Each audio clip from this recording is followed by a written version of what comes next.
The broadcast is now starting. All attendees are in listen-only mode. Hi everybody, welcome to the weekly Noyantis Usergroup meeting. Today is Monday the 5th of February and myself and John are here running the webinar. Andy, we don't see your screen yet. You don't? I don't. At least I don't. Let's have a quick look. Okay, just 1 second.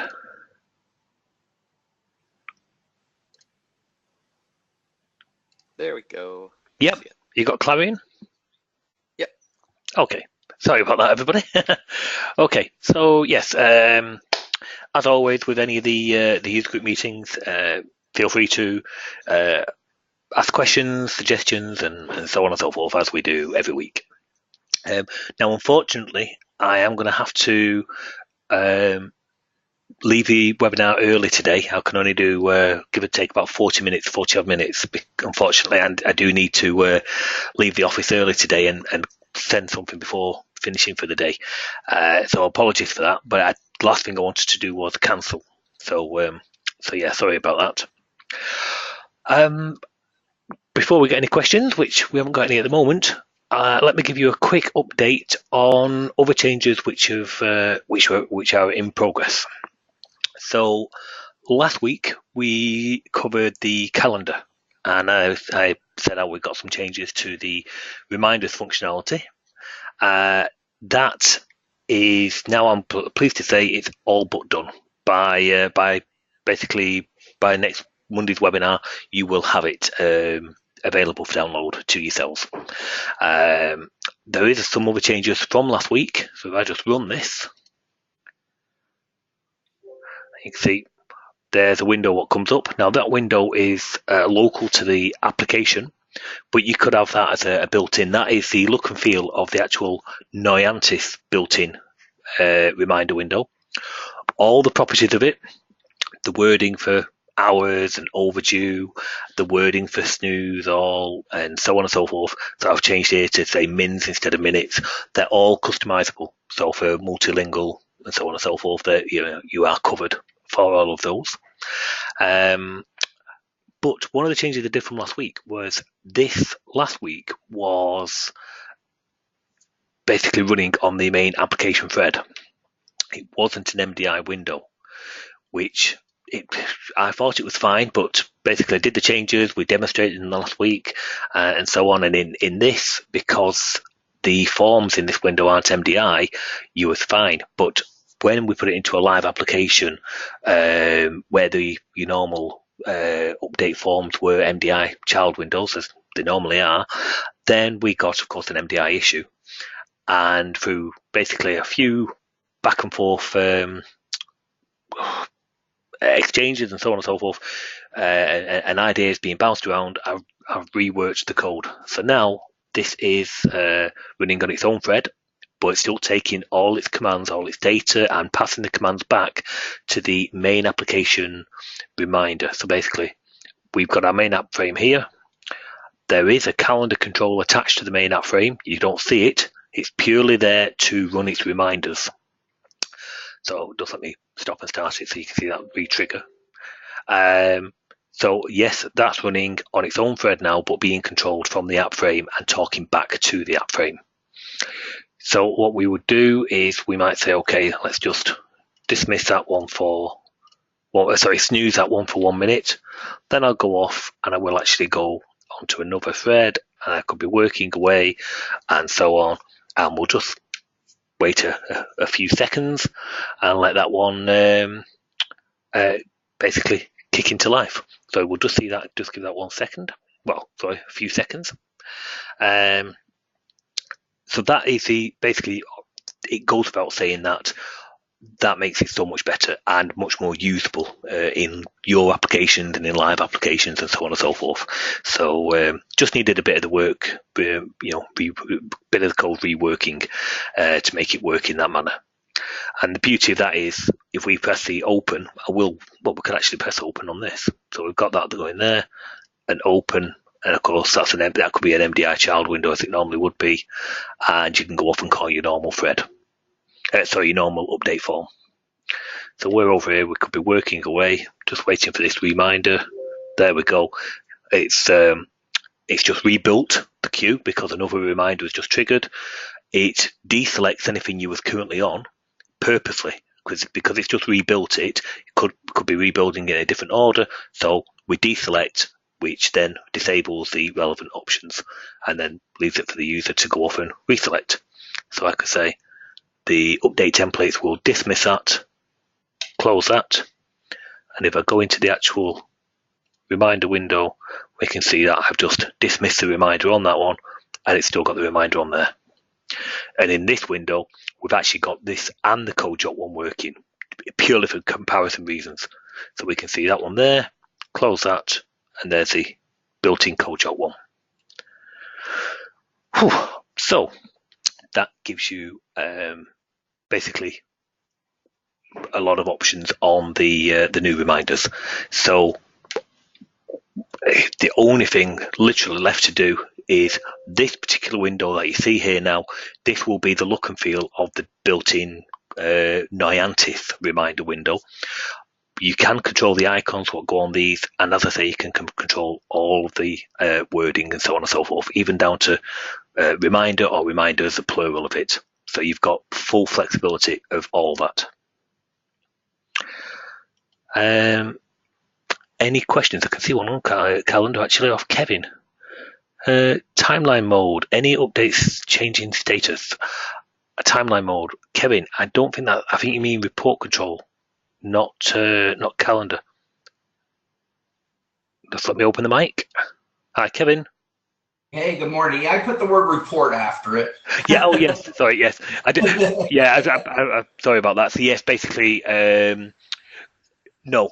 But we will have some for next week for you. Is the brief answer? Sorry for the delay. We've had. That's okay. It's you know the way it is. My client, ever since we showed her the demo of what could be done, all I've heard is every week, "Are you making any progress? Are you getting any changes? Is anything being done?" We will do that. If we haven't got it, basically, I'll make the promise now publicly. I'm going to live through this. If we haven't got the stuff for you by next week, we'll do it in the webinar next week. So by the end of the webinar, you will basically receive a zip file and you'll be on your way with at least some kind of in progress dev of it. So that would be nice to show some in progress, like yes. But just to make sure it didn't get dropped off, one of the major things is we have to find a nice way to show conflicting appointments. Appointments that are scheduled at the same time. Yeah, but in the calendar, you can show multiple appointments at the same time because it just stacks them together. But yeah, the report timeline doesn't really allow for that. That's right. Because I mean, I think remember rightly, we suggested maybe having where you detect a conflict. I'm going to have to give you the ability to be able to find that conflict. But that's exactly. Again, that's more my problem. Adding another line. Yeah, and then we can't have just have multiple lines at the same time with the same date, time, and in my case, the tech ID or user ID. Yeah, same resource, if you will. So it could be a person, it could be a piece of plant, machinery, so on. But basically, it's the same entity. Normally, you have one line showing the resource, the booking through the day, so to speak. But then if you've got a clash, you want a second line to highlight that clash. Exactly. And that's going to be so important, more than any of the other things we talked about, truthfully. Right. Okay. And the second one was to make sure we reduce the number of events that get triggered when you drag a bar, a block from one time to another time. Yeah, I'm just going on to my... When they stops the block, when they stop the move, not as they move it per se. That's right. I'm just looking here now on my, like I say, I run a system called Jira, Clarion templates, and if I look at the list of that, it's just on another screen. Won't be a second. Mm-hmm. I'm just reminding you. I want to make sure they're on easy because this drives the development, if you will. So I've got report control, review, tabbing sequence. That was not for yourself. That was somebody else. Report control, update, timeline, facility. In fact, actually, I can, I've got nothing to hide and bring this into place that we can see here. Update timeline facility, which was add additional settings for timeline facility, numerical dates, Right. custom. Right. Additional block methods. So we want initial methods for block changing, but block changed, so that you can take the code currently be block changing. So I don't know if it's called that. I think it's called something different. But we'll implement these two. And I think it's moving or something like that. It's actually called moving right now. Yes, yeah. So basically, what we'll do is we'll implement these, and you put your code now into, instead of where it currently is, move it to block changed, and you'll just get like the end result, the post event, if you will. Lovely. So that'll be. Now you did say though, but that the other is more. It's not a template. It's more of an implementation. So I think we'll probably do that live on the day, if you want the truth, where we detect. Although you do need. No, we do actually need an issue on there. And it's detect block clashes, I suppose. Yeah, that's.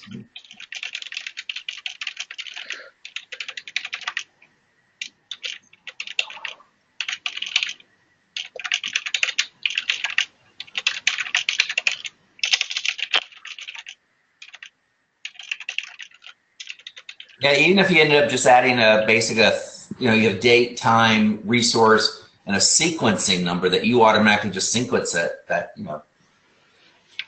So doesn't mean a lot because I'd have the keys. So yeah. So no problem on that. Yep. So yes, we'll you'll have some of those for, like I say, next week. That one will probably I can do the find code, but we'll probably have to knock it around together visually during the webinar. But that's great. I mean, that's an absolutely cracking piece of content for a webinar in my mind, because people are seeing, I want to accomplish this visually. How we're going to do it? So it's a perfect question for me. Okay, I'm sorry I missed the last couple of Mondays, but I definitely will try to make it next Monday. Okay, well it'll be recorded, but it's on the it's on the to do, so the schedule, so to speak, anyway. Okay, thank you. No problem. So before we go to another question, because we've got a question on the report control, but I'll just finish on updates. So that was a calendar one, and then very quickly, for those who didn't see Friday's webinar, basically there was an update to the Chillcat wrapper. Again, this will be out for you for next week. If actually might even be out tomorrow, to be honest. And in this one, we've now got the two empty, well not empty, but the placeholders, the stubs for the FTP classes. So you've got FTP, we call it FTP2, but it's just FTP essentially. FTP and secure FTP. So Chillcat have two classes, so we've got the two stubs for them. They need obviously more things going into them, but yes, basically they're the ones that are in progress now. It's a big case of taking all of the Chillcat classes and then putting them into the R classes and clarionizing them, so to speak. So they're the ones that are in progress. But from Friday's webinar, we did demonstrate that we'd added a new task class. For those who aren't familiar with the Chillcat or the task, which I think most of us are who's on here now, but basically what we do is the Chillcat product offers, I think it's a lot, 90 odd different base classes. So for example, just go into this. You add the extension, and these are all the different base classes. Now they're not all covered, but we're getting there. We continue on, and you can see there. You just tick the classes that you want to be used within your extension. We also add task classes. So, for example, instead of tagging certain base classes that you want, we say, right, okay, you want to accomplish a task, and we'll help you accomplish that task. So we're implementing these task classes. So we added one the other day for SMS. You already got some for Dropbox and Google and Xero and so on and so forth. But we added one for SMS. And we just quickly run this, go to our task class, and basically we even went one step further. Rather than a task class for Twilio SMS or Telesign SMS, the idea is that you just go to the SMS and you've got one, add the task class SMS, and then one of the properties is what gateway are you going to be sending your messages via. Now, if we haven't covered one and they've got any kind of interface that we can talk to, an API that we can talk to, send us the details, and of course we'll enhance the product to cover those. But the obvious ones that I could see, the Twilio, everybody likes. Plivo seemed quite good, and I've seen questions asked about it, so I presume I'm pronouncing that correctly. And they've been pretty good on the support for speaking to them and so on. And Text Local, I've actually worked with in the past to send SMSs, so that seemed a natural one. And Telesign also seemed quite large, international, and so on and so forth, with a decent API. So they're the 4 defaults. But if anyone's got any others, send us the details and we'll take a look. But the actual code to do these, I think we've made it pretty simple. It's literally, you have a method called connect where you pass it 2 pieces of authentication, which you'll get from your gateway. That'll get your connection. You type in your message and you can hit send with basically a from, a to, and the message. And then you disconnect, and there you go. I don't know if anyone's just heard my phone in the background, but that was me saying a hello to myself. And you can disconnect, but of course what you want to do probably in your software is to also keep querying the status. So if we refresh that, we can see now that delivered. Let's send another one, hello again, but this time will be a bit faster. So we can see here now that's sent. Take another look. Delivered. And if you didn't want to just basically do it on an individual message basis, what you can do is just call the method. There's one for refresh all or download all. I'll show you the code in a second, but what that does is it will bring you down the latest status of all the messages it has in its queue, in its internal history queue, which is session based. You can populate it if you wanted it to catch up on old ones and so on. That's not a problem.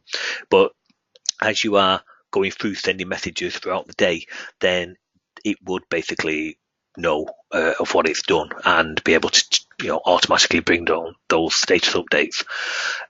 And to go easy on the comms, if I was to now go and press this to say go and get me the latest status, the final status of that message is delivered. There's really no more statuses to be downloaded for that. So it does have logic in there to say when you've queried a message and it's got the status as one of which it defines as a final status, be it failure, undeliverable, delivered, that type of thing, then it will mark itself as basically complete. So even though you tell it to go and get other ones, it won't bother because there's nothing more to get on that. So it will make some of the comms work a little lighter as well. And the code to accomplish those types of things, very, very simple. Let's connect 2 pieces of authentication. In fact, it would have been easier to go into just the embeds, but there is send, where we can send it from, a to, and a message. And there's a disconnect when you've finally finished, so you would come off. It opens the socket, so it will keep the socket alive for you to your timeout parameters. And then to get the statuses, it's very simple. Receive status, receive SMS status with the ID of what you want to go and receive, or retrieve all SMS status SMS updates, and that will just go and get them all. And I gave it an optional parameter of a progress bar.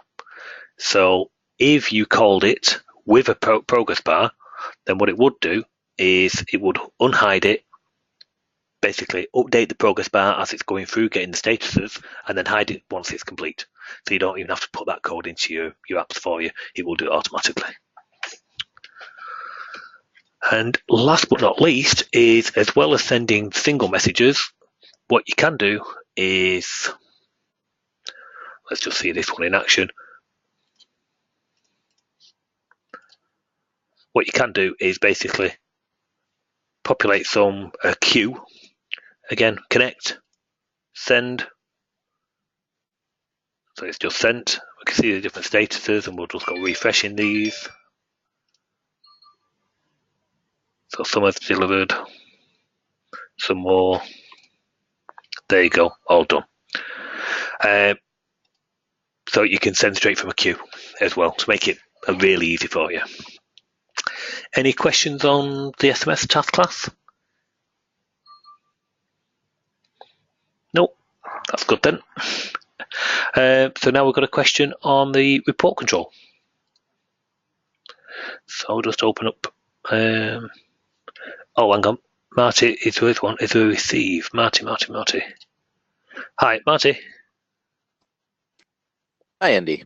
Hi, how are you doing? Good. Just the question of a reply and how does that work?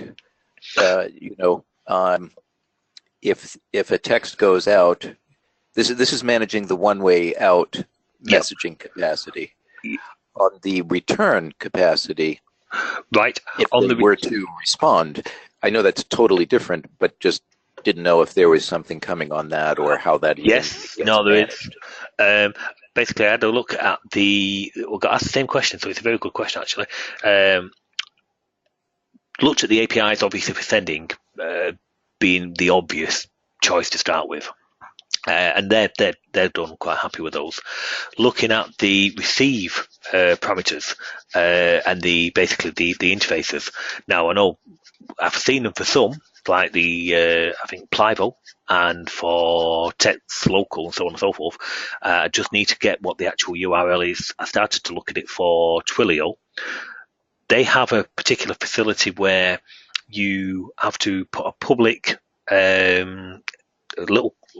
On mine, I've just created a little PHP program sat on my server, and when that receives the way they kind of indicate you do it is you put that on a public facing web address, and when you receive, basically that will do an automatic reply to that saying, "Oh, thank you for your message," or whatever, and so on and so forth.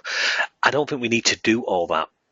The other gateways just have a very simple mechanism of is an API for the messages that have come in rather than gone out, and I just want to query them, bring them in, and I'll populate a queue for you accordingly of those.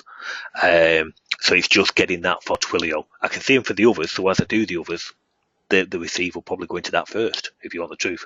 I just need to find the URL and the API address for the Twilio, and without using their public-facing little PHP script, it's along the lines of, I can quickly show you what it is actually. Yeah, the idea of the public-facing PHP seems a little bit like a workaround. Yeah, it's a bit of an overkill, and I think it's if you wanted to automate things. Where is it there? So I'm just open up a notepad. So that was to open up that. You can see here, this is a Twilio SMS PHP I just put on the root of my server. And then I've told Twilio if I ever receive any numbers, any messages, then basically I want it to reply with, thanks for contacting Noyantis, your message has been logged. And that's an automated text that goes out when anybody emails in, texts in, and so on. Mm-hmm. But that's not the kind of thing the wrapper template will be doing. The wrapper template will be more akin to, just like you've got that send queue, basically you want the receive queue. Exactly. Yeah, and there'll be a number on that and so on. So basically, that's what you can expect. That's just what it will be. Just a queue of messages which have come in from the number and what are they saying and so on. And then in theory, between the sent and the receive, you should be able to build up chronologically your conversations. Right, right. So yes, so the answer is, after all that, yes, it is coming. I've definitely the interfaces for some of the others are very simple, very blatant. It's on the Twilio. I just didn't see the API, and I was, as we all are, I was under pressure on Friday to get it working before the webinar. So yes, basically I focus more on the sending. But yes, it will be there. The class at the moment currently has Twilio, and the Plivo is a good 80% done. Just need to do the status update bit, and that is done too. So when that goes, that'll probably be released tomorrow with the Plivo working, but not the receive. I'll look at the receive basically next, if you will. Great. Thanks. I don't envisage. I'll be honest. Don't envisage any issues. I'm trying to think if I've got the URLs here for some of the documentation, but where are we? So if we see text local, no, it's not the API. So, but basically, yeah, if we go to their API documentation, and it was basically a very simple. Well, here's some. Here's one I prepared earlier. You've got the URL. Get messages, you pass it your details, your authentication, so on and so forth, and it's going to bring you down the IDs of the messages, and then you go and get your individual message. So you've got inboxes and messages, so on and so forth. So that's nice, simple, and I just need to find that for Twilio and query it accordingly. Looks good. So yeah, so it's in progress. But of course, for demonstration, I need to do sending before receiving. Oh yeah. So, okay. Right. So David had a question on report control. So let's go to David.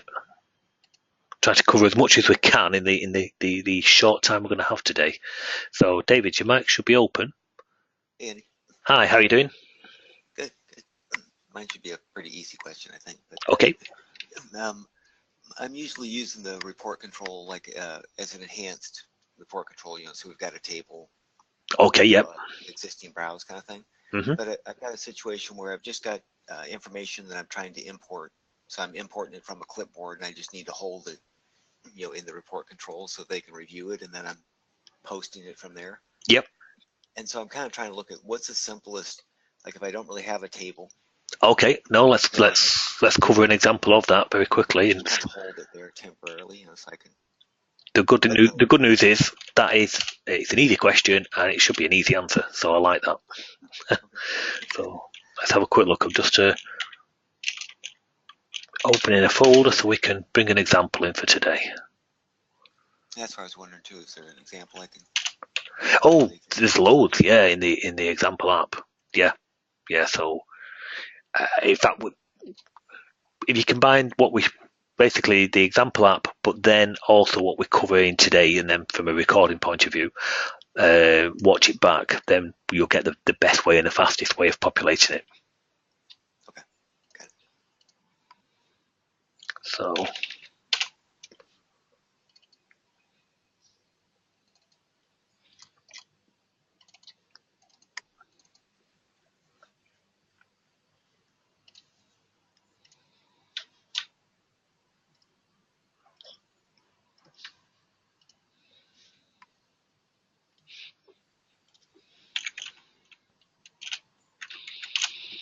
Okie dokie. So,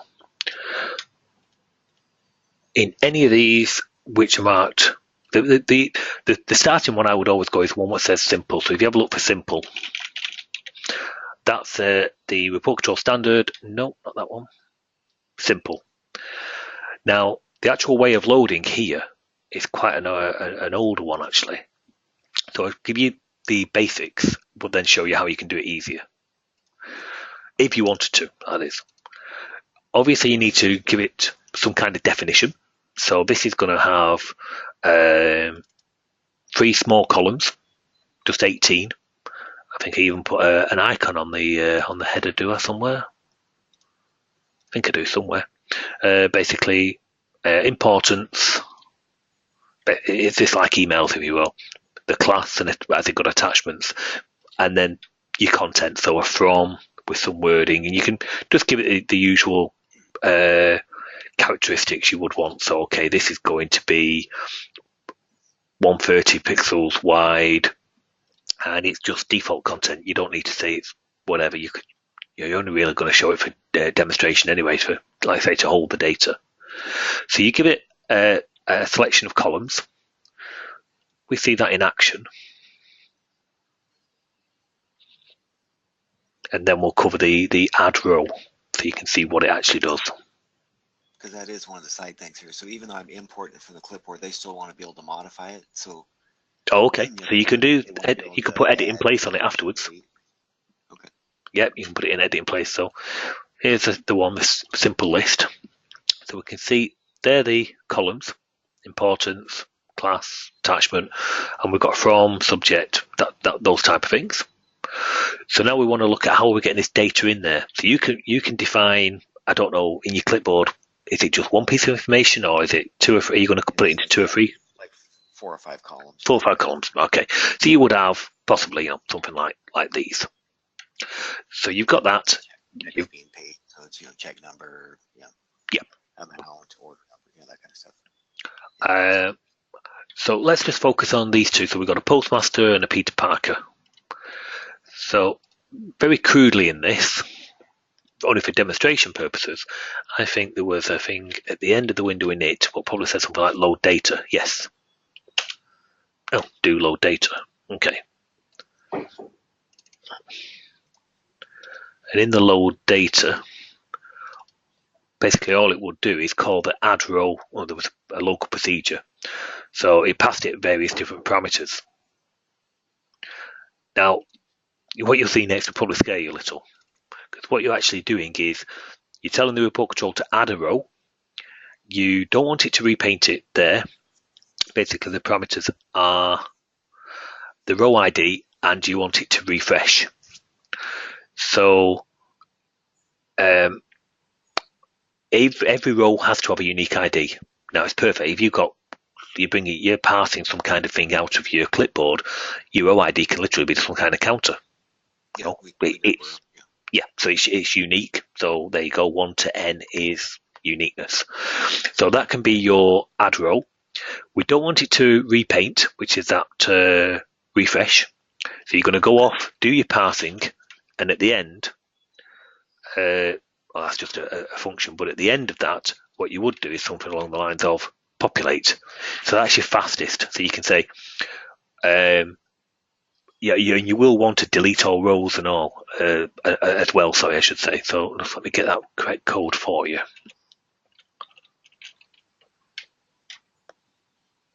Oh, to clear it, you mean? Yeah, I take it you're going to do it every so often. Multiple times. Yeah. So you paste and post and paste and post. Exactly. So yours would be along the lines of. So you would want something like report control dot delete all rows. So you delete all rows, then you're going to add your different rows, and you wouldn't necessarily have to go and do this separate function, this separate procedure. You could just do, delete all rows, have your loop for parsing, and then a populate, just like we do with calendar. If you ever worked on the calendar and you have a delete all events, go and insert event and populate at the end. Similar approach. But you can see here, this takes some various parameters, and it's got things about, it's actually setting different importances. It's saying the icon to use and a sort priority. You can do all these if you want. You don't necessarily need all that, I'll be honest with you. Okay. The main thing you'd be after is add row. Then that would add you a row to the report control, but it would be blank. You haven't told it what the from column should have in it, what the message column should have in it, and so on and so forth. So all the different columns, column 1, 2, 3, 4, you haven't told it what they need to be. And the thing what does that is basically here. So set row cell value. That's the what you would use. I see. So you Now, add the row, then you populate the data. that's it. But what you can do is you can go once. You can cheat if you want. So last but not least, if we go over the add row, and you can see the parameters are the row ID. That's your unique row ID. Whether to refresh, so you pass it a false, and then you can actually define a group, and that group can be a standard Clarion group. Allow for a hidden field at the start of it, basically, and that is an ID, if you will. So let's say you've got column A, column B, column C, column D. If you created a group which said row number, then column A, column B, column C, column D, just put your details into that group, and when you call add row, pass the group as the third parameter, and that would automatically populate the row with the data. So basically, it does a who on the. If I've got no, it's not a who. I think it's just field. I think it's position based. So the second column will go into the second column. The third column will go into the third column, so on and so forth. Okay. Is it a long record ID? Is that the? Yes. Okay. No, actually, no. It's it can be any field you like because it's just going to do it position based. So of course, no, it can be a C string, or it can be a string, a C string, whatever you like. First column. It's just the first column. Yeah, I think the default for the class is it allows it to be C string 51, something like that. Maybe even more, C string 101. Because of course, if you were talking to SQL, then chances are your record ID would be a GUID. So yeah, okay. You know, so basically, but yes, basically, if you had a group along the lines of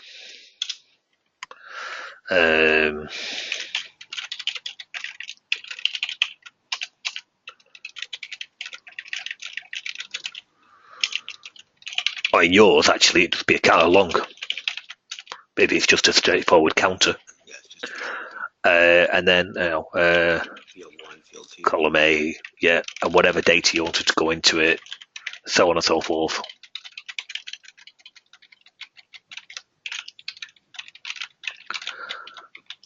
And that, so basically, you would go off and set it accordingly, and on here, that would be your third parameter. I got you. Okay. So, and the reason that's the fastest is it comes down to, now it's how we'd measure this time, but it comes down to this. If we look at this here now, this is covering quite a lot because it's doing sort priorities. I think there's other things on here which it does as well, remember rightly. Preview, is there something about preview text? Yeah.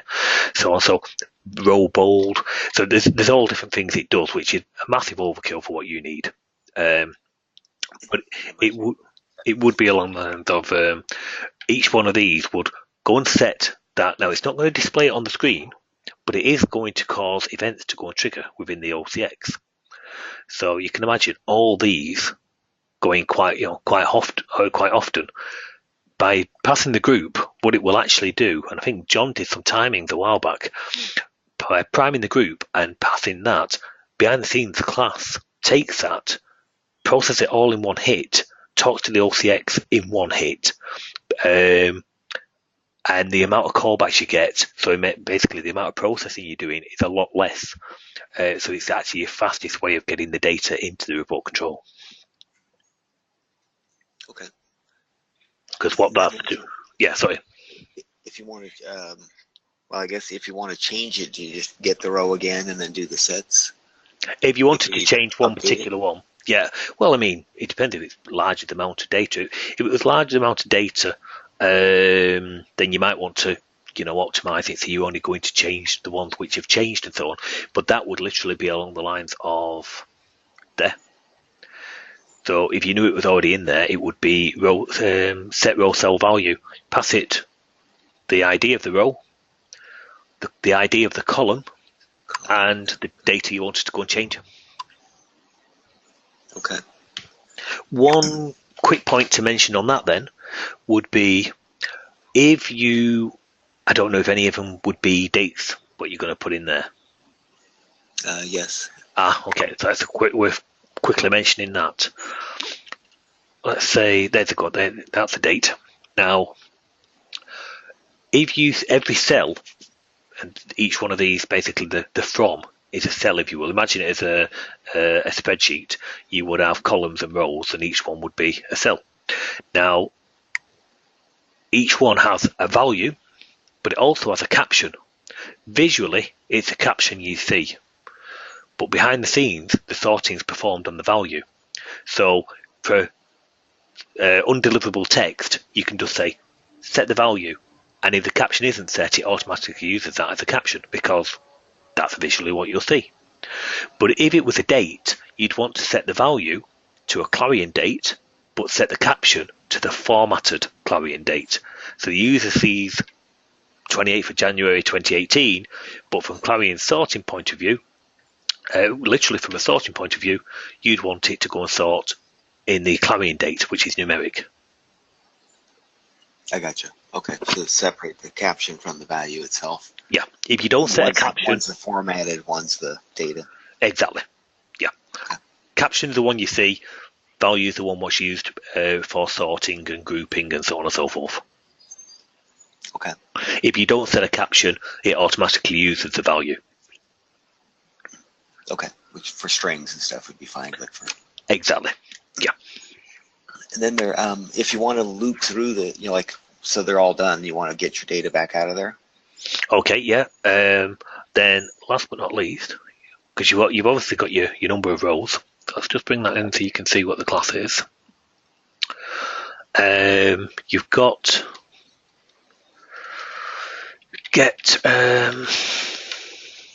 it's just get row count, is it? Yeah, get row count will tell you how many rows there are in it and whether to only include the visible rows, because remember you can actually add a load of rows and then physically hide them.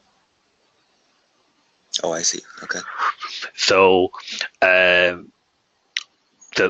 9 times out of 10 they are just visual ones and so on. So get row count, and then basically what you can do is you can get the row ID. Well, you'll already have the row ID, to be fair. Just trying to think. Basically, you get it one cell at a time. So it's get row cell value. Remember rightly, get row. Yeah, there they are. Get row cell value. So you would say which row and which column, and it will bring you back the data within that. I see. Okay. Or if you wanted the visual data, it'd be row cell caption. But 9 times out of 10, if you're processing the data, you'll want get row cell value. Cell value. Okay. And so that would return the individual columns from the, or the cell value for that guy. Okay. Yeah. Again, this is like a spreadsheet, a matrix. So you've got to get it one at a time. Okay. And then the last kind of question I have is they have the you have the filter. The little that you can enable at the top, and it has a list of the things that are already in the column, kind of thing. Yeah. If we wanted to turn it on in this, for example, make sure this still compiles. Yeah. So basically, if we wanted to turn that on, you could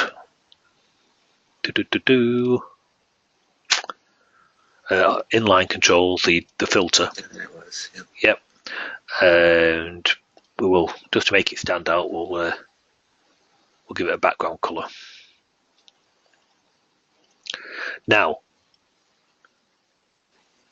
does that automatically get added? Can't remember. There's our filter row. No, it hasn't repopulated because I've called it afterwards, if you will. So after I've done my repopulate, I'd want that to go and repopulate that list because I want all the values in there. And that's my question: is how do you do that? So I was adding some values, and I noticed that they're not showing up in the. Right. Yep. You start looking around like, okay, how do I figure out how to? There is, I think it's that one. Build options. Oh, it's inline filter rather than finger. Inline filter, build options. don't pass it a column, and it'll do all the columns for you. So, Oh, I see. Okay. if I was to go to our load data, so at the end of there, I want report control dot build options. Build options. Okay. Hopefully that's it. It's done with the intention so that it could do it automatically, but of course it would slow it down. So if you're going to do the filtering, you're building yourself, then you can also, after you've done the populate, do the one-off hit, because otherwise you'd be rebuilding for every row you added. So you might as well do it after you've just populated the content. Right. And then, then if they add a row, do you do a rebuild all like that again? If you're going to add one row, then yes. Okay. Okay. I guess it's pretty quick for. Yeah. I mean, it depends. Obviously, it slows down the more records in there, but it is pretty quick. And you could build it just for one column? Yes. Yeah. So if you're only changing, let's say you're changing Hi Mary Jane to Hi Mary Jane Smith, then basically you could just say go and rebuild just the subject column. Okay. Yeah, because if they're doing the edit in place, that's kind of thing. They're just changing that one field in that one column. Yeah. I mean, we could put other options in there. Expand it out to see about what options have we got for rebuilding. I don't think we've actually got on there. Got search and tips. Now, so maybe we could pad it out. To put options on there to say. There is one. Automatically build drop-down options. I'd have to have a look. Running a bit short on time now, but I'd have to have a look at what that's for. Because, that would be the obvious thing. After you've added a row, go and rebuild. I see. No, I think that says, that's like when you come into it in the... Oh, on the way in, rather than rebuild. Yeah. So reading what I want rather than what's there. Yes. Because I found that from the enhanced guy. So if you turn that on, then it'll build them as it comes in. Yeah. There was that. When I played around with it alone and added them, that's what I know. Yeah, so maybe another option to automatically rebuild. And then I would personally have that turned off because I like to be in charge of all the loading and the efficiency. But, if you only had a few records in there and it wasn't going to be as much of a hit for you, you could have it turned on and let it do it for you. Okay. And is the delete all the best? Is that the best way to kind of clear the control to delete all rows? If you do delete all, it'll actually get rid of your columns as well. Oh, I see. You want delete all rows. Okay. Yeah, you'll get rid of your data, okay, but you'll get rid of everything. Yeah, the whole thing will go away. Okay, that's good to know. Okay, well, thanks, Andy. Appreciate that. No problem. Gives me a pretty good start. So we've got a couple of quick questions, and then we are going to have to wrap it up. I'm very sorry. So Marty, quickly back to Marty. Marty asked, where are we? Hi, Marty. Well, we won't take too much time given we don't have a lot of time. It was just what you just rang a bell for me when you were talking about the setting to keep the setting to refresh to false and at the end call populate. And suddenly a bell went off that when we were working on the calendar, we discovered that internally it turned out that it didn't matter what the setting was. Does that ring a bell? Do you remember when we were doing that? It does, yeah. I'm just putting it onto my backlog here now. But yeah, so basically to check that out. So yeah, calendar. Got the I remember you and I think Roberto both did a little bit of testing and discovered that what we thought we were doing to optimize didn't appear to matter because in the background, I think you found that the method CodeJock was running or something like that. Was actually doing it, yeah. So I'm just putting on it, check suppress refresh parameter. Just something for us to go back to. It might affect report control the same way. No. I know it's definitely okay in the report control. Oh, okay. Because we've done that numerous times. And we like I say, we did some various testings of refreshing in between adding rows and doing it via the group, and we got some major speed enhancers by not refreshing in between ads and using a group. I forget how we discovered it though, because we weren't running a speed test. I think it was when we changed it, we discovered the screen had in fact Actually updated. Populated, yeah. So it wasn't a speed thing, but anyway, okay. Well, just something for us to go back to. That's all. It just reminded me. Yeah, no, it's on there now. Like I say, it's running this Jira system. There's no excuses going forward. It's all locked. Okay, all right, good enough. Okay. And Bill is asking on the report control, does it work with any font? So, hi, Bill. Hey, Andy. Just real quick, if it requires a lot of explanation, handle it some other day. I was just curious if the Cape Soft's any font would work with the report control. Well, I think the quick answer is no, because I'm just trying to think from literally down to a cell point of view, which is, mind you, I don't know any font too well. I get the principle. I've seen it in action when I've done some contract work, and basically you have your settings, and hey presto, it does the whole screen for you, which seemed very nice and so on. Yeah. But can you do it? Do you do it just to a control level, or do you do it like, say, the list box? Can you do it to the column level, or just a control level? I'm not real sure, because I'm moving stuff from C6 over to C10, and I was including it in my C10 app, and I haven't really looked at the details. It just seems to work. Yep. And but then when we were looking at this, the thought came to my mind, boy, I'd really like to use the report control in more places in place of some browsers. But I know the report control does have, I think it's under its paint manager, the font. I was trying to see where it was actually on the visuals here. And in theory, the answer should be yes. And it wouldn't be hard to make it compatible, for it to automatically pick it up.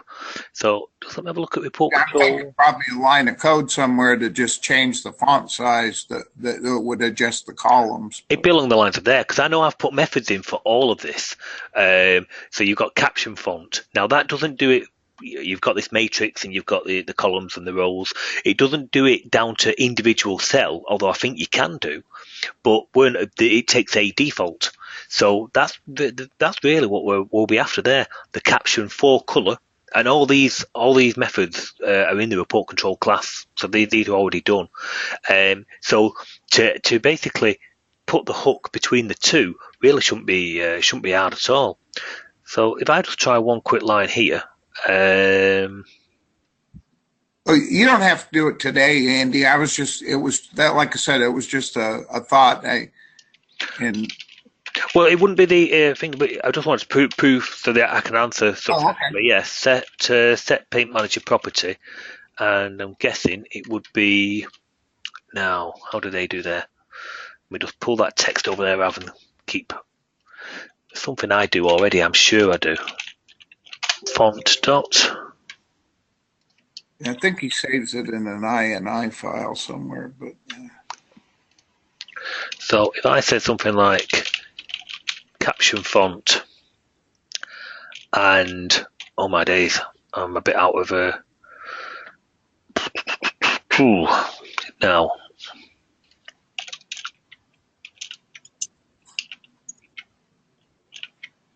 Just trying to find.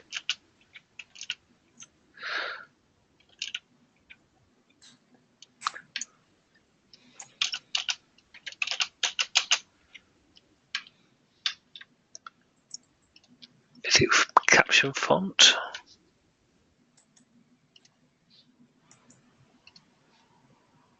Yeah, caption font. You set it to one. I was just wondering how I format.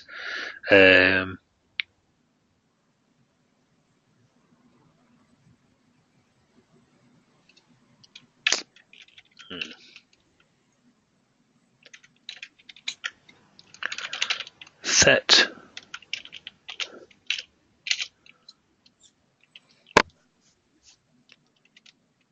I wonder it would be paint.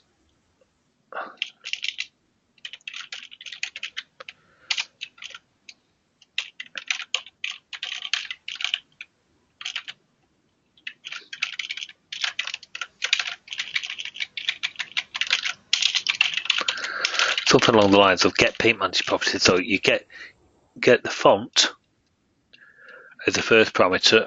I'm going to skip that one, and I'm going to put it to 20. So I don't know if that'll work.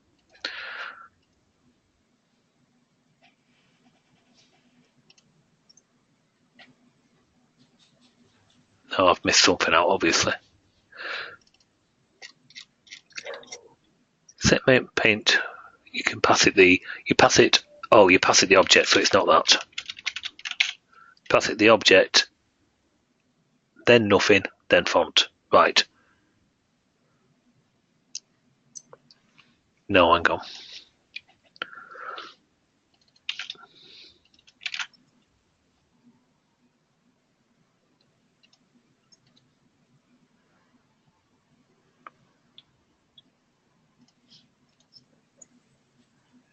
Oh, I've done the header, but that the proof of concept is there. Yes, basically, I haven't changed what font it is. I just said right, but I just give it the wrong. Looks like I give it the actual wrong object, the raw object. I was going to change this rather than the header, but the proof of concept is still the same.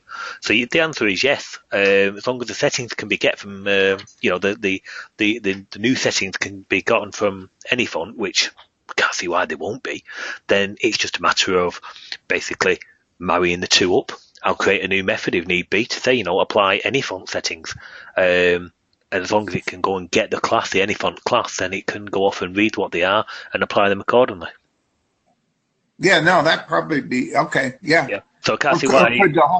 Could the whole window be? Well, any font would do the window. So from what I've seen of it, that would do all the others. It just wouldn't know about the actual internals of the report control. But that's where we'd have to create a new method. But I can pick Bruce's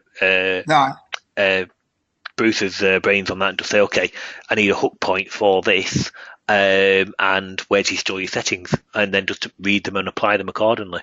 So it'll just be I just calculate which object I need. So do I need the actual body object? Do I need the header object, the footer object, and apply the settings accordingly? So I don't see any particular issue on that, to be honest.